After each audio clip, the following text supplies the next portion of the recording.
नाशिकच्या काठे गल्ली परिसरामध्ये दगडफेक झालेली आहे। अनधिकृत बांधकामावरून रात्रीच्या वेळी दगडफेक झाली आहे। या दगडफेकीमध्ये 3 ते 4 पोलीस जखमी झालेत। 5 वाहनांचं त्यामुळे नुकसान झाले। घटनास्थळी पोलिसांचा मोठा बंदोबस्त आहे। आताची महत्त्वाची बातमी आपण पाहतोय। नाशिकमध्ये दगडफेक झालेली आहे। अनधिकृत बांधकामावरून ही दगडफेक झाली। यामध्ये 3 ते 4 पोलीस जखमी झालेले आहेत। पोलिसांचा मोठा बंदोबस्त सध्या या घटनास्थळी ठेवण्यात आला आहे।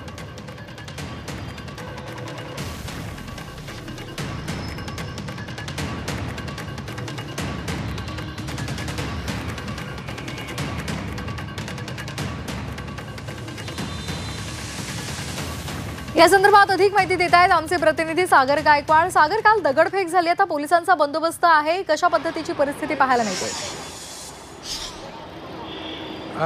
नक्कीच आता मी याच परिसरामध्ये आहे। या काटे द्वारका परिसरात असलेल्या ह्या काठे गल्ली परिसरामध्ये अनधिकृत बांधकाम आहे ते काढण्यात आलेलं आहे। या अनधिकृत बांधकाम जे होतं ते काढताना काही पोलिसांवरती देखील दगडफेक झालेली आहे। रात्रीच्या सुमारास हे अनधिकृत बांधकाम आहे हे काढण्याचा प्रयत्न जो आहे तो महानगरपालिकेच्या वतीने सुरू झाला होता आणि त्याचवेळी ह्याच परिसरामध्ये काही सौम्य स्वरूपात काही स्थानिक नागरिकांनी या अनधिकृत स्थळ जे आहे ते काढण्याला विरोध केलेला होता। मात्र महानगरपालिकेने कोर्टाने परवानगी दिल्यानंतर हे अनधिकृत बांधकाम जे आहे ते काढण्यासाठी रात्रीच्या सुमारासच इथे पोहोचले होते आणि पोलिसांचा देखील मोठा बंदोबस्त होता। आणि मात्र या सगळ्या परिस्थितीमध्ये देखील स्थानिक जे नागरिक आहेत जे अनधिकृत बांधकामाला सपोर्ट करत होते त्यांना अनधिकृत बांधकाम काढायचं नव्हतं असे जे नागरिक होते त्यांनी ह्या पोलिसांवरती दगडफेक केलेली आहे आणि त्यामुळे आता पोलिसांचा मोठा बंदोबस्त इथं तैनात करण्यात आलेला आहे।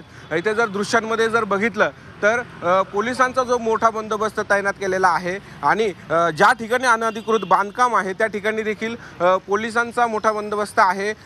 महानगरपालिकेचा अतिक्रमण विभाग इथे पोहोचलेला आहे।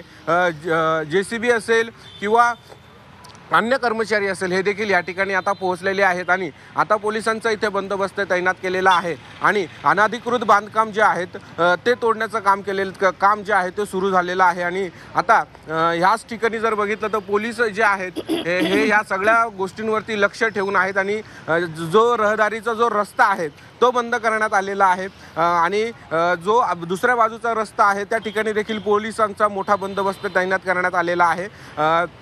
याच ठिकाणी आता बांधकाम जे आहेत अनधिकृत बांधकाम आहे ते तोडण्याचं काम सुरू आहे। पोलिसांचा बंदोबस्त आहे। अनधिकृत बांधकाम तोडताना अनुचित प्रकार घडू नये यासाठी पोलिसांचा मोठा बंदोबस्त तैनात करण्यात आलेला आहे।